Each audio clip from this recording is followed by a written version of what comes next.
On parlait avec nos invités de la Mauritanie qui haussent le ton contre les bavures récurrentes contre les ressortissants de ce pays, c'est-à-dire de la Mauritanie, au Mali.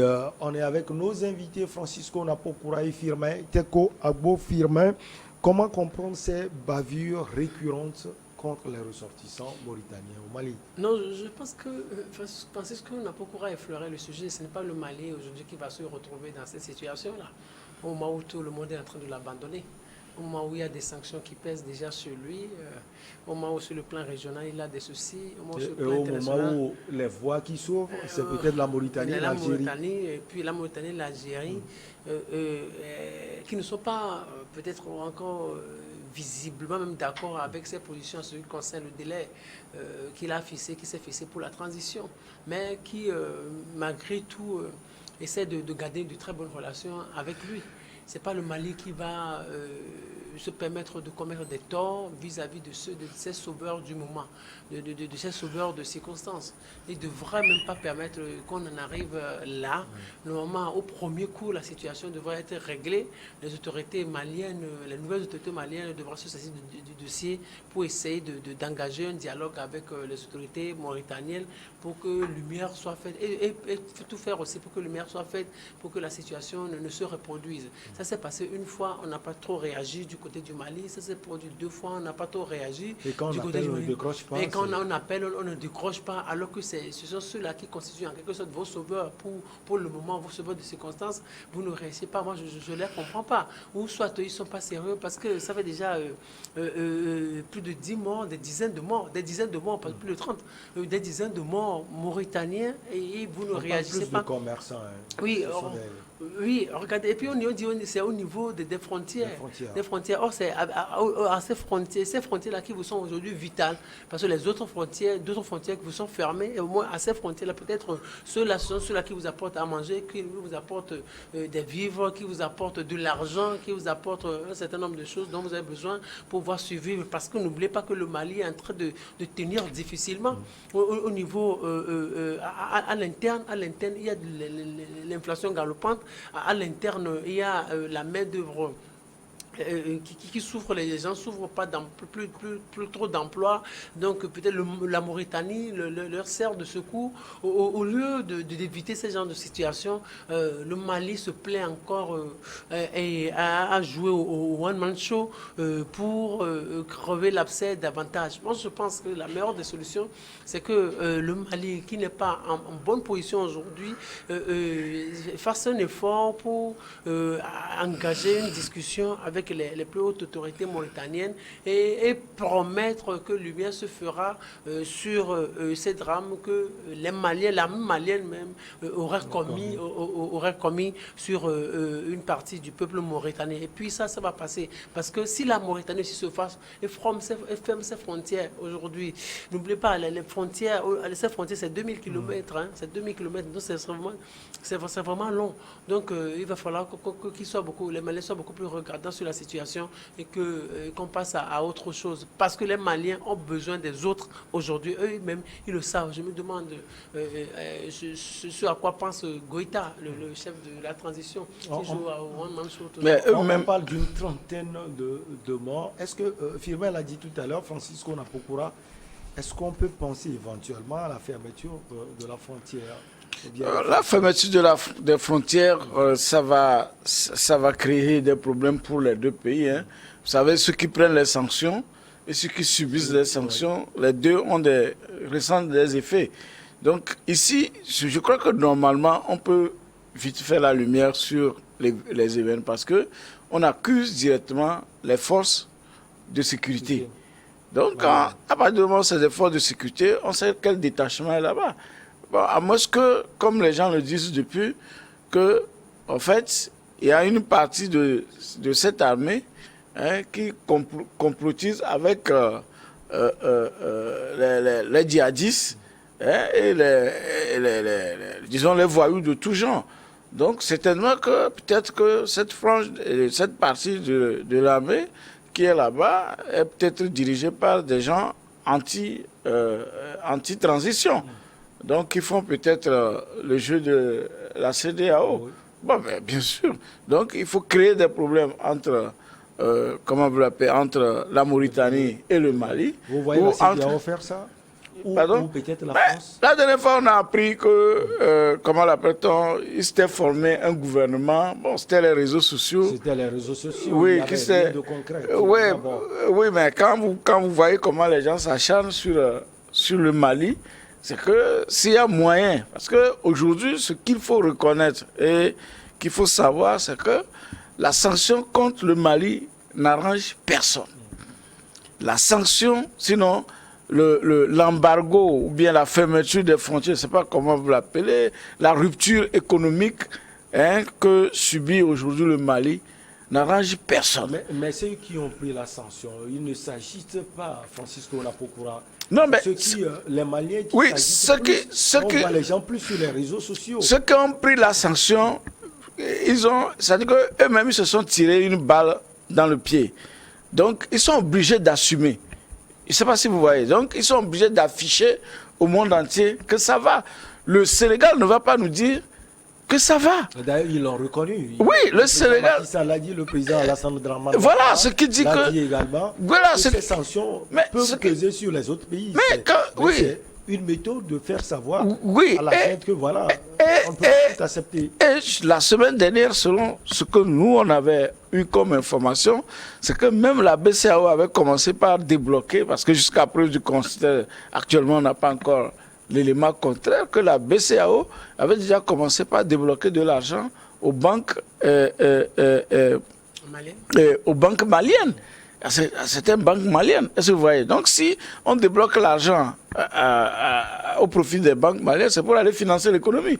Quand vous prenez l'État qui doit à des banques, qui doit à la BCEAO, qui doit à la BIDC, vous savez, qui doit à la BOAD. Et la BCEAO décide à un moment donné, ne payez pas, que ces gens-là ne vont pas payer. Alors que les gens ne sont pas différents.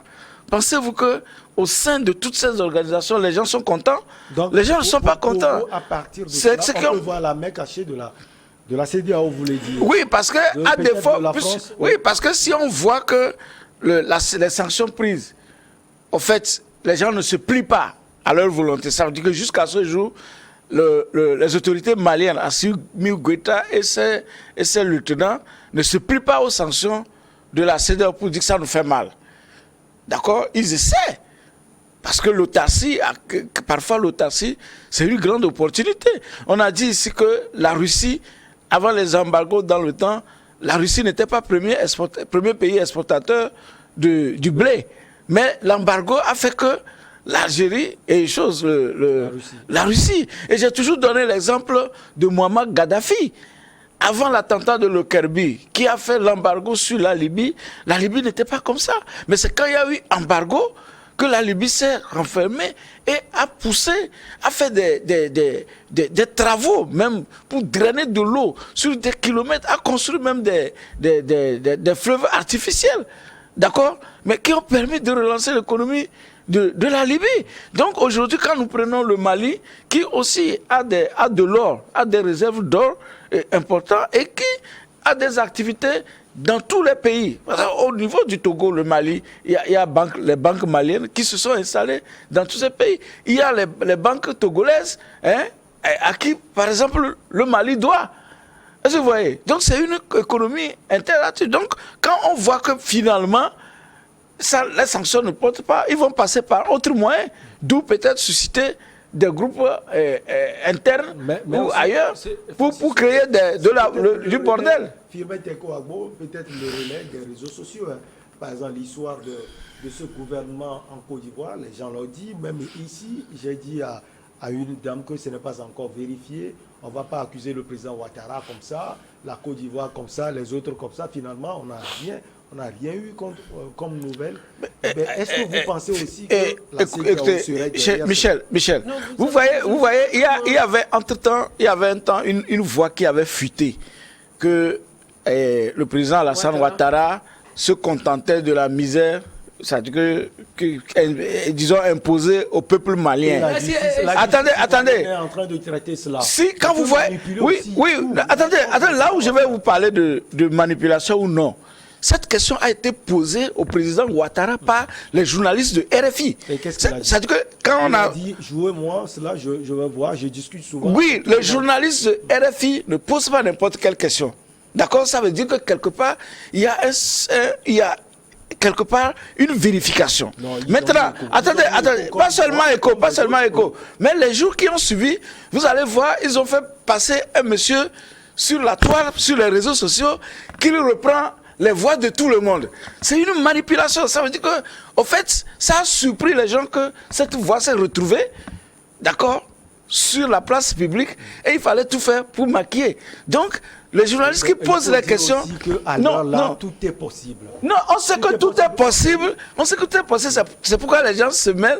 Au lieu de dire ce n'est pas moi. Au lieu de dire c'est pas moi. Non, on sait quand on imite. Mais on sait aussi quand on n'imite pas. Parce que ce qu'on a écouté... Donc ça, ce n'est pas imité. Ce qu'on a écouté, il faut aller au fond, investiguer vraiment. C'est ce que la justice malienne la justice malienne ne se saisit pas de n'importe quel problème. Il y a beaucoup de choses qui circulent. Et puis, par rapport à cette voie-là, je ne voudrais pas trop parler de ça, mais c'est-à-dire ce que Ouattara a dit dans toute cette voie-là, dans tout cet audio-là, c'est une logique, au fait, qu'il a essayé d'afficher. C'est une logique. Il est dans sa logique, oui. Oui, c'est juste une logique. Donc moi, je ne vois pas trop ce qu'il y a de mal en ça. Moi, mais ce que je dis, vous savez, nous sommes en politique. Il va falloir être regardant sur un certain nombre de choses pour éviter les petites erreurs. Parce qu'en politique, moindre chose, ça peut faire mal. Le Mali ne doit plus s'ouvrir des brèches. Ce qui est en train de se passer là, ça va ouvrir des brèches qui sera difficile de combattre par après. C'est-à-dire, vous allez soulever des peuples contre vous. Ces peuples-là sont supposés vous sauver. Au moment où vous êtes tellement mis à mal. Donc, il sera intéressant de ne pas trop ouvrir cette voie-là pour ouvrir la voie à autre chose. Je ne sais pas si vous vous rappelez un peu ce qui s'est passé avant l'arrestation de Gbagbo. Il avait été dit que le camp Gbagbo avait attaqué l'hôtel du Golfe où résidait à l'époque Ouattara et Alassane Ouattara. Or, le camp Gbagbo a dit n'a jamais attaqué Ouattara. C'est l'hôtel Ivoire, je pense. Oui.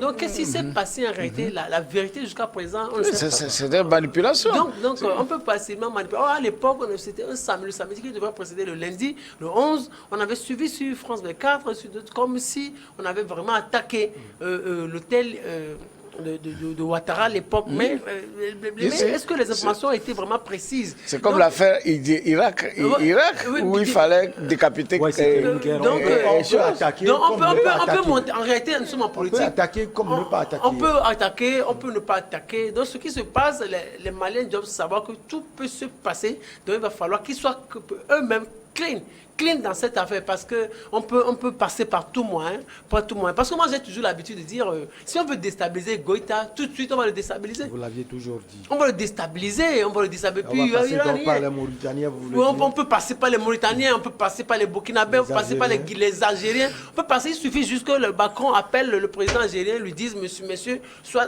passons entre l'Algérie. Le président algérien, ce n'est pas le fils de Macron, hein? Oui, non. Ok, d'accord.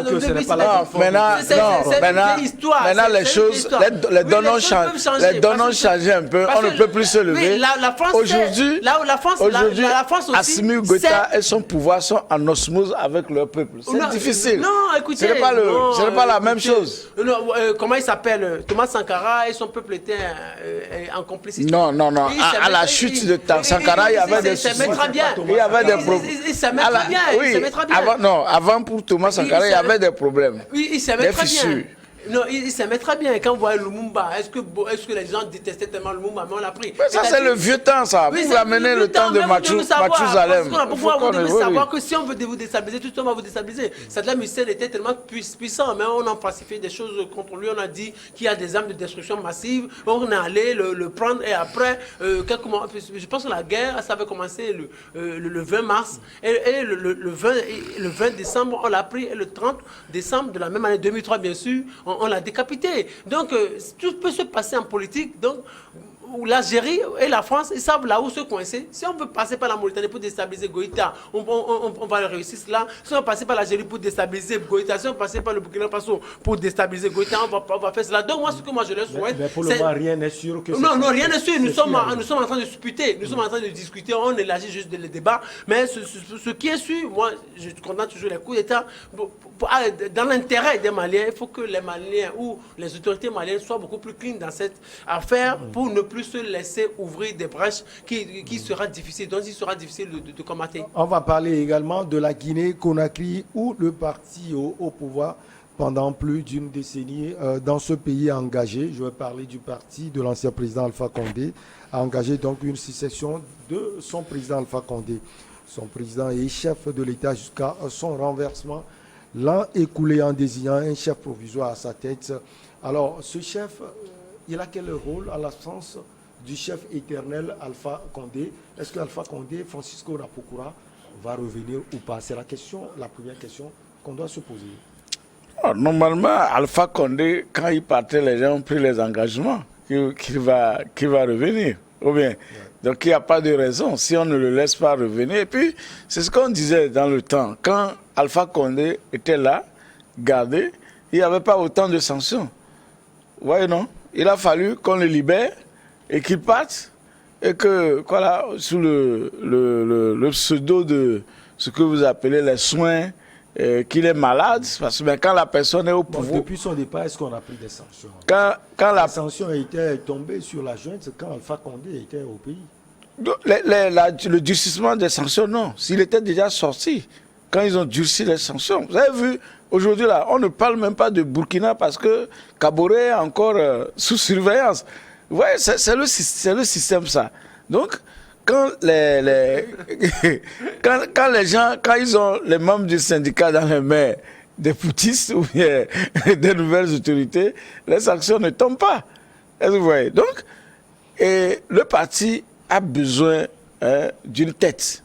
D'accord? Mais malheureusement, nos partis politiques dans nos pays sont conçus de sorte que seul le président fondateur a le pouvoir. Et donc, lorsqu'il n'est pas là, il est indisposé, soit le parti part avec. Donc, c'est-à-dire le parti meurt. Il n'y a pas quelqu'un qui va prendre parce que il y a quand le fondateur était là, comme il est un bon dictateur, puisque nos partis ont à leur tête des vrais dictateurs, personne ne parle.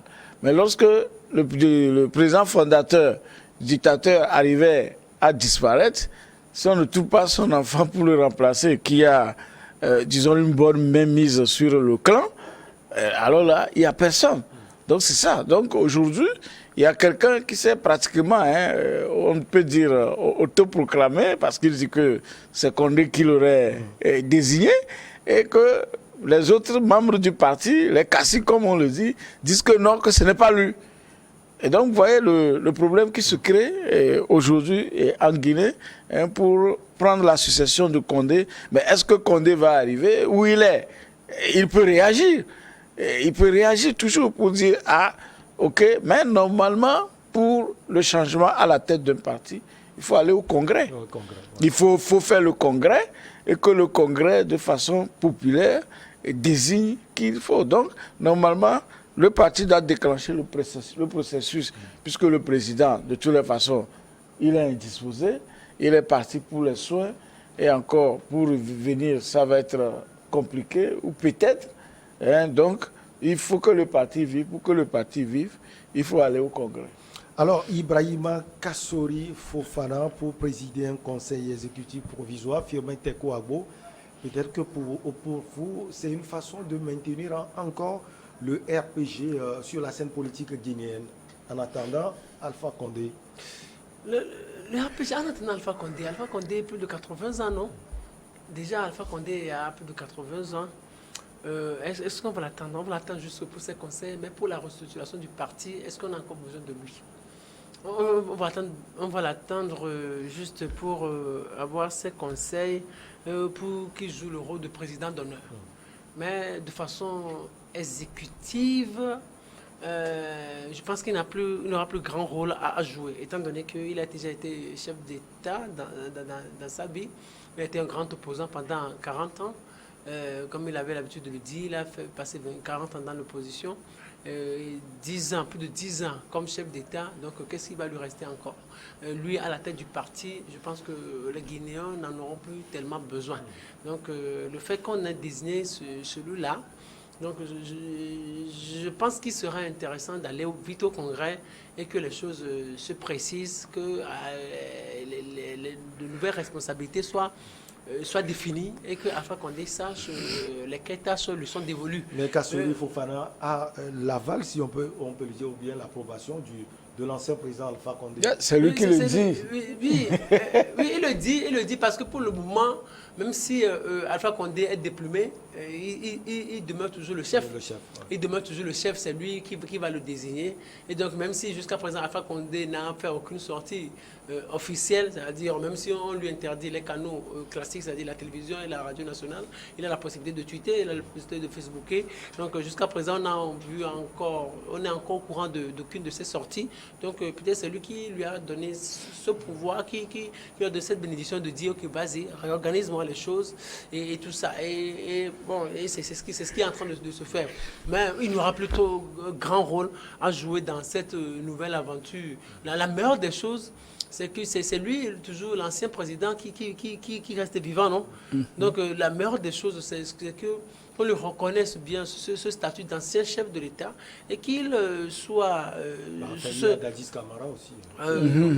Dadis Camara n'a pas fait de... C'est Kouba Konaté qui a fait la transition. Il a juste fait la transition. Il a fait la transition, puis lui, on lui a encore fait un coup d'État, quoi. Donc il a fait un coup d'État, il est venu et on lui a tiré sur la tempe. Ouais, il est parti. Il a parlé tout à l'heure d'âge. Est-ce que nos chefs de parti en Afrique ont l'âge? Vous voyez Gbagbo. Oui. Gbagbo, lui aussi, il a passé combien d'années dans l'opposition. Une trentaine, n'est-ce pas? Voilà, après il passe 10 ans à la CPI, mais il revient. Mais pendant son séjour, personne n'a pu faire l'unanimité pour prendre la tête du parti. Même en étant là-bas, Gbagbo n'a pas pu résoudre ce problème, alors qu'il avait la capacité. Mais vous voyez l'autre, même au Togo, vous voyez le parti de Guy Chris Olympio, UFC. Quand bien même, voilà, lui, il a quel âge? Il a aussi 90 environ, ou bien? Oui, 90 environ. Voilà. Lui aussi, il ne lâche pas son parti. En 2015, il avait 80, je pense. Voilà, même si on voit que c'est ces lieutenants qui prennent des notes ici et là, au nom du parti, mais il est là, il n'arrive pas à trancher. Gbagbo est décédé, son parti, qu'est-ce que ça va devenir? Est-il que Alpha Condé peut revenir et prendre... Ah mais si Gbagbo a pu revenir, donc peut-être que Condé aussi dans son calendrier, parce que regardez le monsieur. Sauf que Afigessa n'avait pas l'approbation de Gbagbo. Par contre, Fofana a l'approbation. C'est lui qui dit qu'il a l'approbation, puisque Fofana, pour l'instant, Alpha Condé n'a pas fait de sortie officielle. Oui, mais mai 2018 au 25 septembre 2021 où il est déposé. Non, je pense que... Vous savez, oui, donc il est comme tant que le président fondateur n'a rien dit, et que ce n'est pas un congrès, donc c'est, disons, un autoproclamé, c'est intérim du parti. Et donc, je pense que vous soulevez quelque chose d'important, mais il faut relever aussi que j'ai l'impression que le chef de parti africain, bien sûr, n'arrive pas à construire des structures, au fait. Donc, tout se résume à eux, au fait. Peut-être ils sont les seuls à décider financièrement, parce qu'ils sont les seuls peut-être à voir... Les partis ne cotisent pas. Les partis ne cotisent pas. Les associations dans nos pays, il n'y a pas de cotisation. Donc, c'est pour cela qu'après, ils se disent ils doivent veut être les tout-puissants. Donc c'est pour ça qu'ils n'arrivent pas à construire de véritables structures. Donc quand le chef n'est pas là, personne ne peut décider à sa place. Ce prisme, on va l'étudier surtout en Guinée. Le RPG se trouverait dirigé par un membre d'une autre communauté autre que celle des Malinqués. L'appartenance communautaire, on le sait, est un facteur fort de la politique guinéenne, alors que Fofana, lui, pas seulement il n'est pas Malinqué, il est Sossou. Pas seulement guinéenne, c'est partout en Afrique. C'est partout en Afrique, ce communautarisme-là, et ça joue beaucoup en Afrique. Je pense que c'est parce que les Occidentaux, à leur niveau, ils ont réussi à construire des États et des nations. Nous, on n'est pas encore arrivé à ce stade où il y a le communautarisme et la toute-puissance des chefs, la toute-puissance de nos patrons. Mais je pense que je vais dire quelque chose peut-être qui va choquer Francis, mais je pense que c'est le général Yadema qui a réussi quelque chose de merveilleux. Hein. C'est-à-dire, il a impliqué plus les gens du Sud. Oui, non, c'est pas ça. Il a construit un parti, il est parti, mais le parti demeure. Il a construit un système, mais il est parti, mais le système... le système demeure. Vous regardez, le système demeure, la structure demeure. Le système demeure parce qu'il y a aussi peut-être les moyens. Oui. Le système a des moyens. Le système a des moyens. Non, attendez, le fait d'avoir des moyens, ce n'est pas un péché, ce n'est pas une faute, en fait. Donc, c'est pour vous dire que lui, il a réussi à construire une structure. Bien qu'il soit parti, le système demeure, le parti demeure, les structures demeurent ici. Donc, et des gens peuvent décider. Donc, il n'y a pas de tout puissant au fait dans le système. Il n'y a pas de tout puissant, il n'y a pas un seul tout puissant. Donc, chacun peut-être a un pan de pouvoir. C'est ce qui n'existe toujours pas chez nos amis d'autres, en Guinée et autres. Mais je pense aussi que quand vous allez dans les pays occidentaux, Sarkozy a voulu essayer ça. Donc, Sarkozy, il était président, il était chef de parti. Donc, il n'avait pas de président de l'UMP à l'époque parce qu'il était le président de la République, il était le président de l'UMP. Il y avait le secrétaire général qui était Jean-François Copé.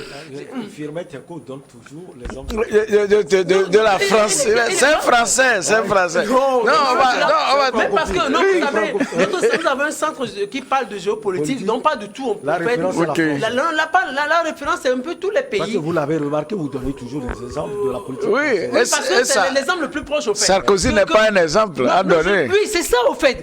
C'est un mauvais exemple, voilà. Il s'est inspiré au fait de ce qui se passe en Afrique. Voilà. Et vous allez voir que le parti a souffert. Si. Donc il est parti. Donc, continue de souffrir. Il continue de souffrir. Et c'est lui qui est revenu pour donner un nouveau nom au parti, les Républicains.